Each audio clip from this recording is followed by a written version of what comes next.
Welcome back to the Sooner Surge for another early signing day special.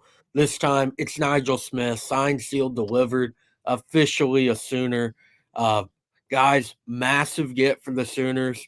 The four-star defensive lineman from Melissa, Texas, as the Sooners are trying to get their defensive line up to the standards that you need for a Brent Venables defense, and as they're heading into year one of the SEC. Yeah, Nigel Smith, part of the power line that everyone is super excited about. Size, strength, probably his biggest two, I would say, strengths are the size and strength that he brings.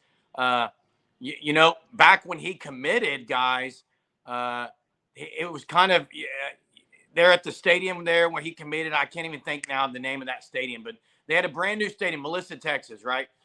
In Melissa. But the excitement to me around Nigel Smith is, again, this is an outsider looking in because I've never conversed with Nigel Smith, but everything I hear about him, everything I see about him, there's a lot to be excited about off the field, especially even not just on the field. I just think Nigel Smith's leadership skills are very high. I think that the teammate aspect of Nigel Smith is going to be very high. I think he's going to be an elite teammate. This is all outside of already what he brings onto the field into this power line, which is great skills on the defensive line. Well, and one thing about him too is he's pretty versatile. You look at some of the other guys on this that sign or that are gonna sign too. That maybe one position either end or what. I think he could kind of go both ways in my opinion. Hunter, do you think so? Middle or end? I think he could kind of do both. Yeah, what they do. Yeah, I'll be interested to see what they do because he's like only 260, so you can really go either way with him on the weight side of things. You can either bulk him up or leave him, maybe even lose some weight at 260 and be an edge. So I would think eventually the goal is to have him more of an interior role, but also, I mean, I could see him almost being like how Rondell Bothroyd is an edge, but it's almost not an edge, if that makes any sense, like in the terms of what's happening on the defensive line. But there's a lot to do there. There's a lot of depth in this defensive line class. Edgeman, Nigel Smith, he really shut down his recruitment about a month before he committed because he was waiting for that stadium. You can't blame him for that. That's a really cool opportunity for him to be able to commit on the first game at that brand new multi-million-dollar stadium in Melissa, Texas. Hey, and I'll say this too. Oklahoma high school football is outstanding. Texas high school football is really, really good too. I mean, it's outstanding. It's probably top notch. I mean, Texas football is high school rank is unbelievable. So it's not like he hasn't been with competition. I mean, this guy stood out as a man amongst boys, really, in the games that I've seen, in the film I've watched. And I mean, go look at his highlight tape, viewers. There's a lot of nastiness with some of the plays he makes. I mean, he gets a hold of you, you're done. And the other thing is, Jay, you were talking about, or Hunter, I think Hunter made a good comparison as who it was, to Bothroyd. I do think he's taller than Bothroyd. Yes, right? Yes, he is. Couple of inches, maybe. 260. Yeah, so the 6'5" aspect of Nigel Smith gives you the ability to maybe drop some weight if they're going to want to do that. But I agree with you, Hunter. I think they're going to want him in the interior. I think they're going to want him to bulk up. And for a guy, listen, guys, a lot of people don't think about this. 6'5" in the middle that's not around very much, guys.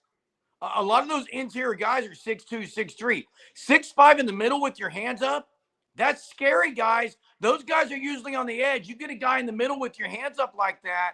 I do think that's what they want to do is play him more to the interior. I agree. I think that's probably the landing spot for him. I agree with you, Jeremy and Hunter, on that. And like you said, the height, the strength, the physicalness. But what's different about him than maybe I'll compare some other guys that are in this class is he seems like more of a in this as far as his commitment, his recruitment, more of a not as vocal, maybe with like on so obviously on social media and stuff. I don't know how that translates to the field. Is he more of a I'm going to lead by my play and I don't maybe talk a lot? He may be that type of the guy.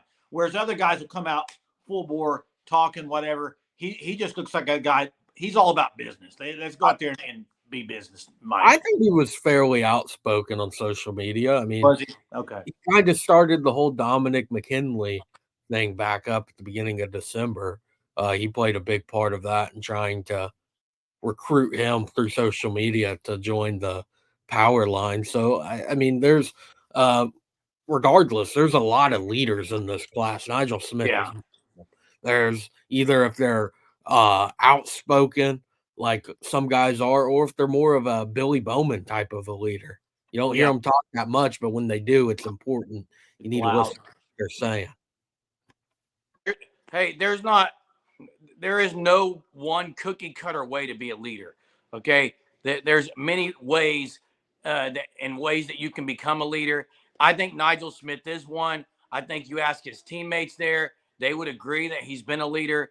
And again, this is just a huge get, as you said earlier, for Todd Bates and company. And again, this power line, everyone's been excited about the power line. You get another one signed. You get one signed here today that's, in my opinion, guys, with a couple of others, I think Nigel Smith has been under talked about. It's one that, and obviously so, with some of the other names that have been committed or that have committed to the University of Oklahoma, Nigel Smith's one that's kind of not spoken about enough, and he is going to get on campus. Is he going to be an early enrollee? I haven't heard. Hunter, do you know? I believe so, but I'm not 100% sure. I just know that if he is, or regardless if he is, when he gets on campus, I would, if I was a betting man, I would say that he is going to turn heads very quickly. Okay. And people are going to say, wow, we got a really good one here. Well, and I think the reason why you talked about maybe underrated, a lot of teams, he would be the big dog in the class. But here's the deal. It's because David Stone and the David Stone with OU thing's been 2 to 3 years in the running. Like that's been something that was fan wise. That's what everybody, and I think that's why he kind of, but man, he's such a good player. You cannot forget about, he's such a good player.